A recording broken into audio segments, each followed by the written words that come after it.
Grimes qui lit le manifeste du Parti communiste, Elon Musk qui nous dit qu'il a adoré Parasite, ou encore Alexandria Ocasio-Cortez qui arrive au Met Gala avec une robe où on peut lire Tax the Rich en grand. Mais que se passe-t-il? Est-ce que nos millionnaires favoris sont en train de devenir des révolutionnaires anticapitalistes? Comment est-ce que le système capitaliste se porte depuis la sortie de Squid Game qui a critiqué ce capitalisme? Est-ce qu'il s'en sort? Est-ce que ça va bien? Aujourd'hui, en clair, j'ai envie de vous parler de la capacité incroyable du système capitaliste à internaliser sa propre critique et à en faire un autre objet consommable à son tour. De nombreuses séries, de nombreux films, de nombreuses œuvres littéraires se posent un petit peu comme une critique du capitalisme. Ça va être sans forcément nommer le système ainsi de manière très explicite, ce sera fait de manière plus ou moins pertinente, mais ces séries, ces œuvres ont au moins le mérite d'exister. Et on peut penser récemment par exemple à Don't Look Up, on peut penser au très bon film Parasite, on peut penser à la série Squid Game qui a battu des records il y a pas longtemps, ou même encore à la Casa de Papel qui se posait parfois avec un message un petit peu anticapitaliste. Et encore une fois, je cite ces œuvres pas en disant qu'elles font forcément une critique pertinente du capitalisme, mais en tout cas elles se posent comme des séries qui veulent proposer une critique de notre système capitaliste et de notre société et son modèle économique. Ce sont des œuvres mondialement connues, mises en avant, récompensées et vues par des millions de personnes. Et ça pourrait paraître assez paradoxal en fait dans un système capitaliste qu'on puisse autant laisser transparaître une critique en fait du capitalisme, alors que pourquoi est-ce qu'on censurerait pas ces critiques de système là?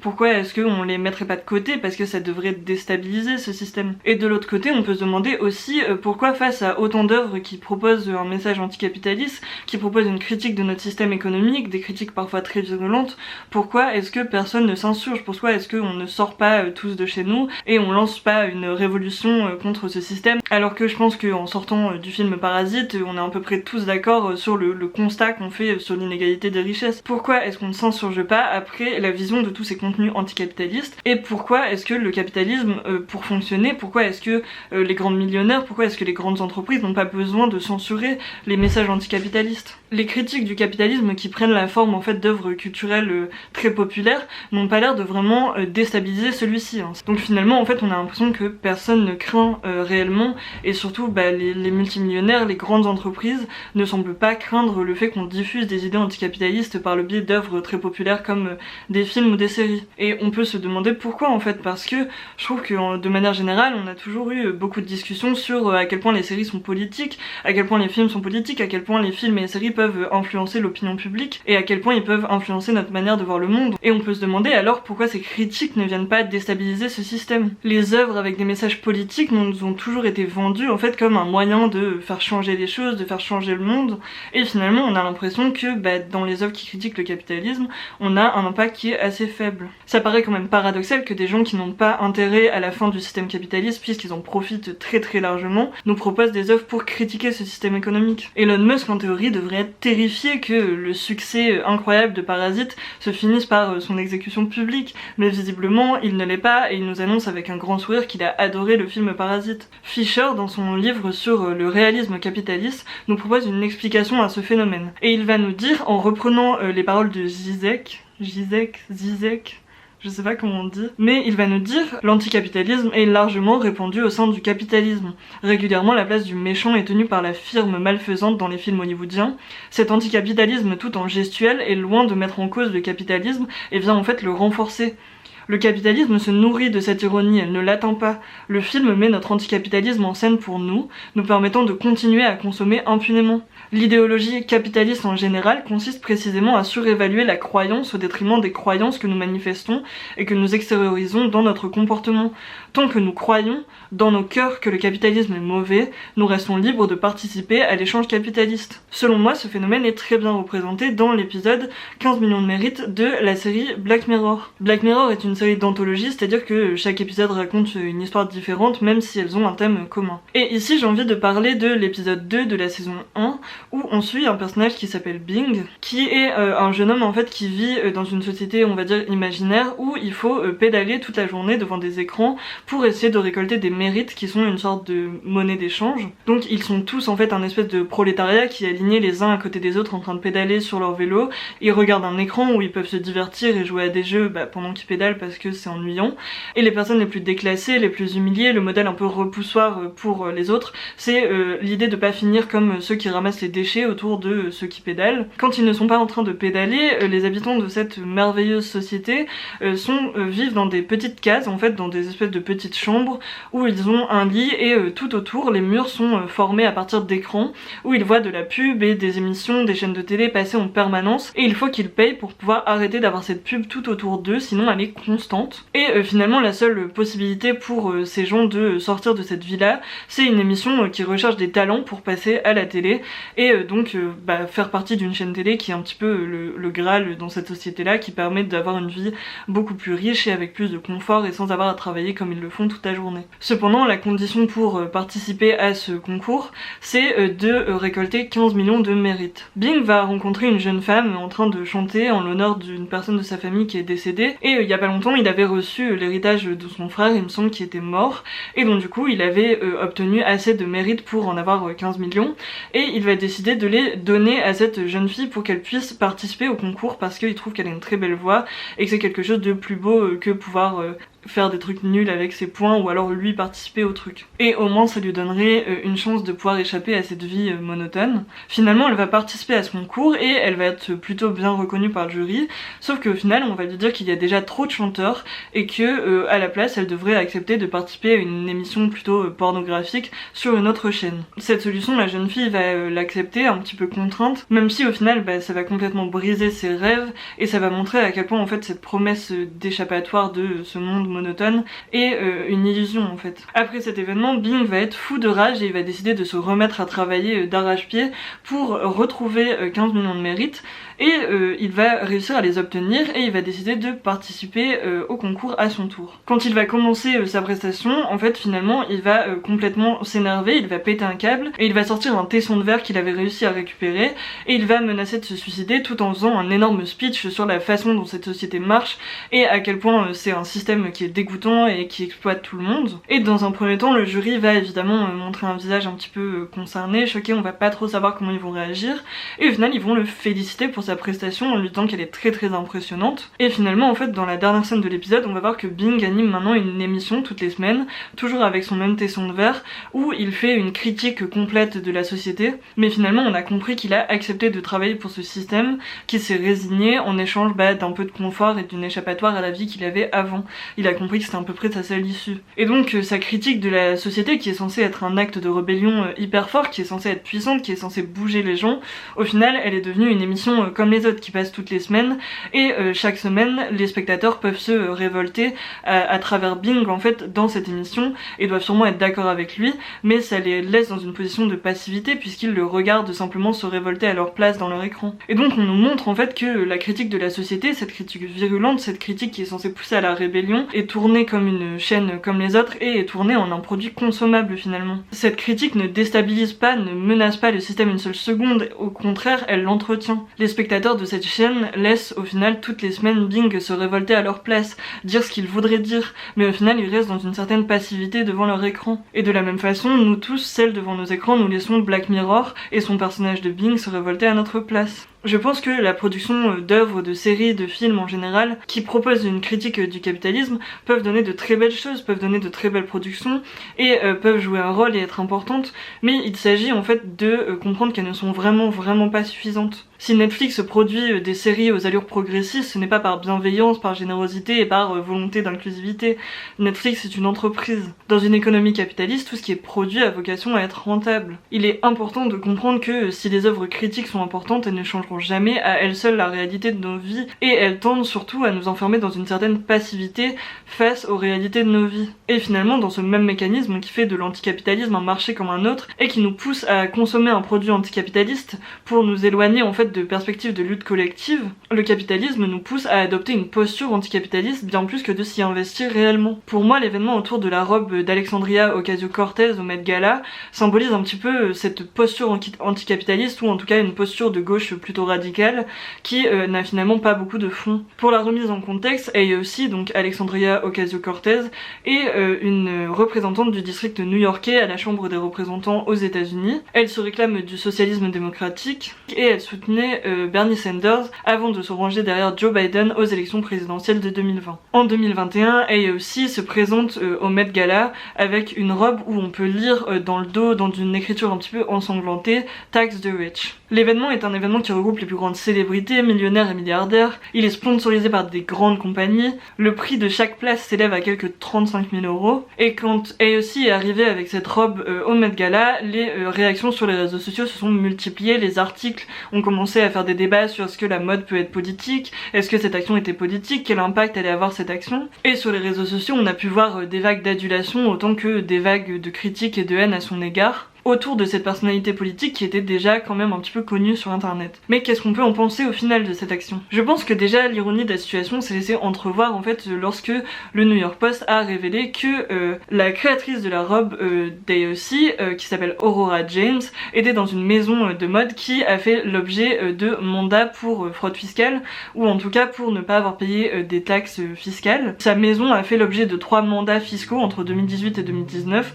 pour ne pas avoir reversé près de 15 000 $ de charges sociales à l'État de New York. Sur la même période, l'Internal Revenue Service, l'agence fédérale chargée de la collecte des taxes, aurait réclamé à la société plus de 100 000 $ pour les mêmes raisons. Toujours selon le New York Post, la commission des accidents du travail de l'État de New York a infligé à Aurora James une amende de 17 000 $ pour ne pas avoir souscrit d'assurance contre les accidents du travail entre mars 2017 et février 2018. Alors tax the rich peut-être, mais surtout pas elle. Selon moi, la robe d'Alexandria Ocasio-Cortez ne relève pas d'un acte de rébellion en s'immisçant dans une soirée mondaine entourée de millionnaires, de milliardaires et d'ultra riches en général, en portant un message qui est soi-disant politique et fort. Elle représente pour moi au contraire un espèce d'amusement pour les ultra riches et plutôt une esthétique et une posture anticapitaliste qui n'a pas de fond en fait. C'est une mise en scène d'une position politique de gauche qui finit par la dépolitiser complètement. Au final, la robe d'Alexandria Ocasio-Cortez n'effraie pas, elle fait sourire, elle fait de l'engagement sur Instagram, sur les sites qui font des articles à propos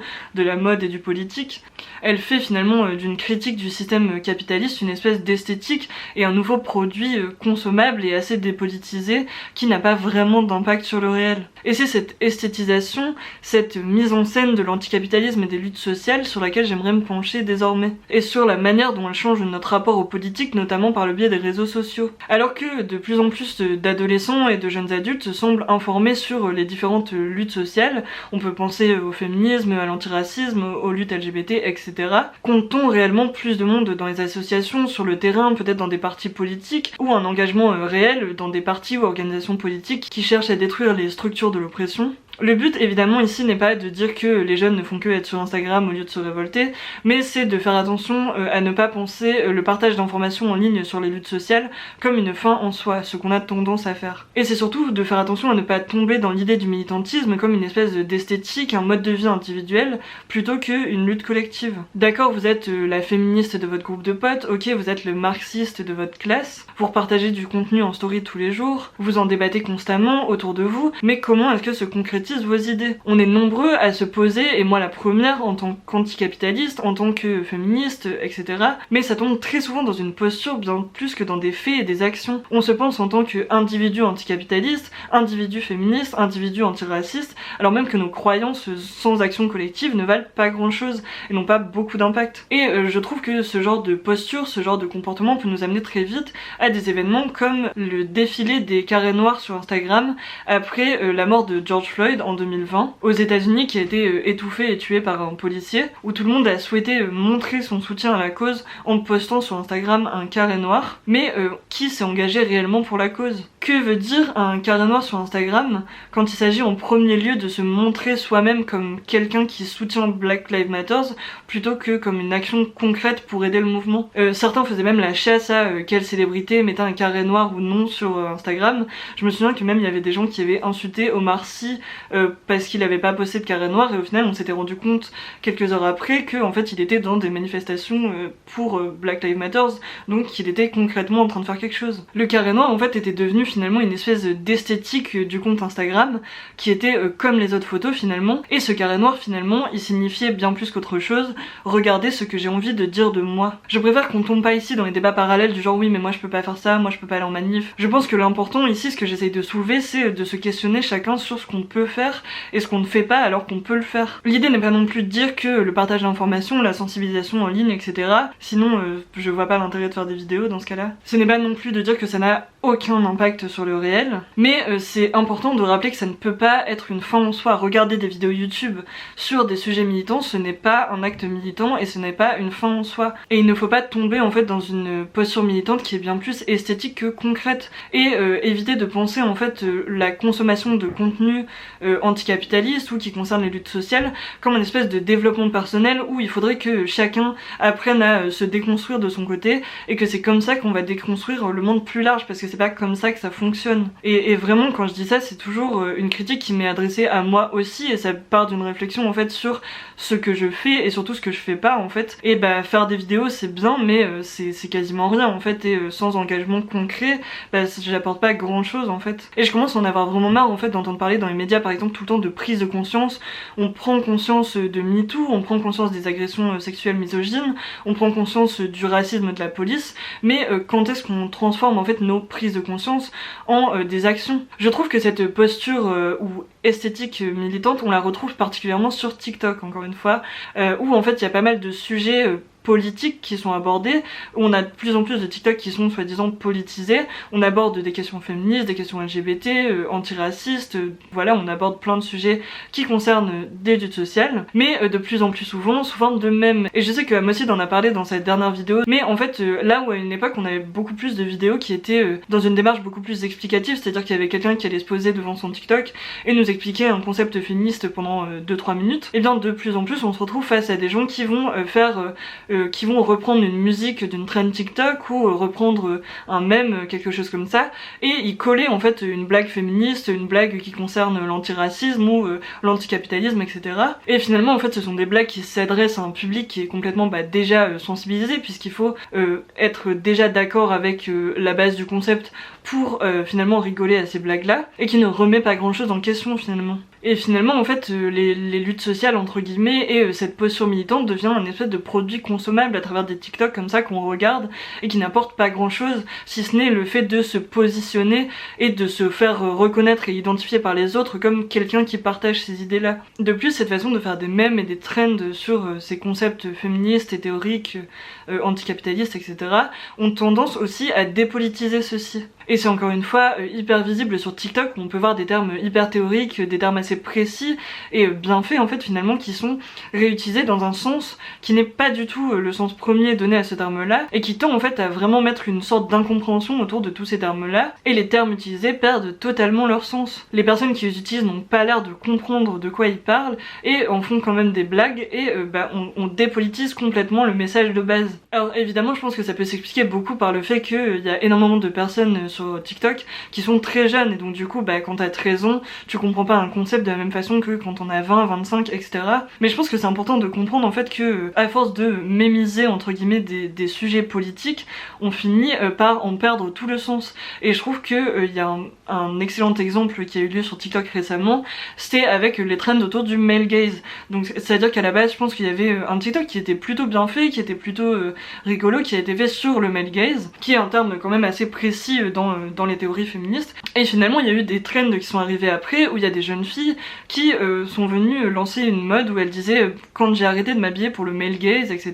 Et en fait cette trend prouve que elles n'ont pas du tout compris en fait ce qu'est le male gaze et à quel point on ne peut pas y échapper en fait, et que c'est pas juste une question de changer de regard sur soi-même ou quelque chose comme ça. Alors j'ai pas envie de m'étendre ici sur pourquoi on peut pas échapper au male gaze, je vous mets dans la description un TikTok qui cette fois-ci est explicatif sur pourquoi est-ce qu'on peut pas vraiment y échapper, parce que j'ai pas envie de le développer ici. Mais voilà, en fait cette tendance à faire des mèmes avec des sujets politiques a tendance en fait à les dépolitiser et à créer de la confusion autour de plein de termes, et une perte de sens plus globale. Ces TikTok finalement de blagues de gauche entre guillemets, les blagues féministes etc. sont des postures, sont des façons de se faire identifier par les autres comme appartenant à un certain groupe qui défend certaines idées. Liker ces TikTok, produire ces TikTok, c'est dire j'appartiens à cette communauté qui pense comme ça. Et c'est la mise en scène réellement d'un militantisme sans mettre d'action derrière. C'est dire je suis féministe comme bien plus important que en fait de former un projet politique féministe. Et c'est une façon pour le système patriarcal et capitaliste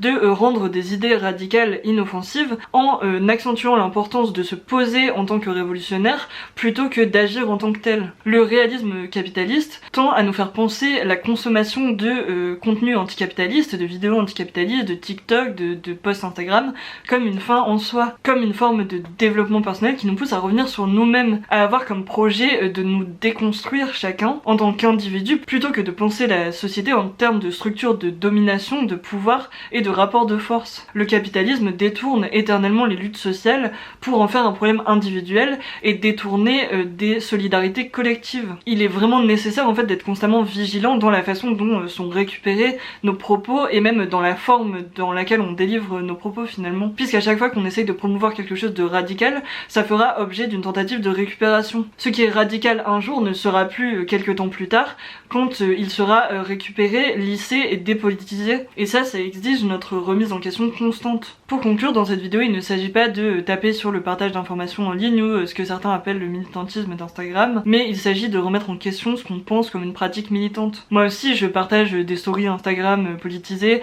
et je fais à peu près tout ce que je critique dans cette vidéo. Le but, c'est de comprendre ce qui nous pousse à faire ça et de comprendre quels impacts ça a ou quels impacts ça n'a pas surtout pour questionner la pertinence de nos actions et nos modes de diffusion de nos idées. Et je pense évidemment que les stories, les TikTok, les vidéos YouTube sont une très bonne porte en fait à une certaine politisation. Moi c'est par Twitter, c'est par les réseaux sociaux que je me suis politisée ou en tout cas intéressée à la politique. Et je pense que c'est un très bon premier pas pour entrer dans la politique, mais il ne doit pas être perçu comme une fin en soi. Le partage d'informations en ligne sur les questions sociales a tendance à se transformer en un espèce de développement personnel où chacun essaye de consommer le plus de contenu possible pour devenir le plus informé et le plus déconstruit entre guillemets possible, en pensant qu'il suffit que chacun travaille sur soi pour mettre fin à des systèmes d'oppression. Et mon idée en fait dans cette vidéo c'est juste de dire ne cédons pas à cette vision individualiste du militantisme. Et je pense que j'en ai fini pour cette vidéo. J'espère sincèrement qu'elle vous a plu. Il fait très noir, j'espère que ce ne sera pas dégueu comme qualité. Je voulais vous remercier énormément pour les 1000 abonnés sur cette chaîne. Je pense pas du tout passer ce pilier maintenant, surtout que ça fait genre depuis octobre que j'ai pas posté de vidéo. Mais je pense revenir beaucoup plus souvent. J'ai un planning de vidéos qui est prêt, j'ai plein de choses prévues, des petits projets et tout. Et j'ai plus de temps pour les faire, donc j'ai hâte de vous proposer tout ça. Et donc voilà, vous risquez d'avoir beaucoup plus de contenu de moi dans les temps à venir. Donc ne vous désabonnez pas tout de suite de ma chaîne. Au contraire, je vous invite à vous abonner, à laisser un commentaire, à mettre un pouce bleu, à aller me suivre sur Twitter. Et bref, je vous dis à bientôt, j'espère que cette vidéo vous a plu.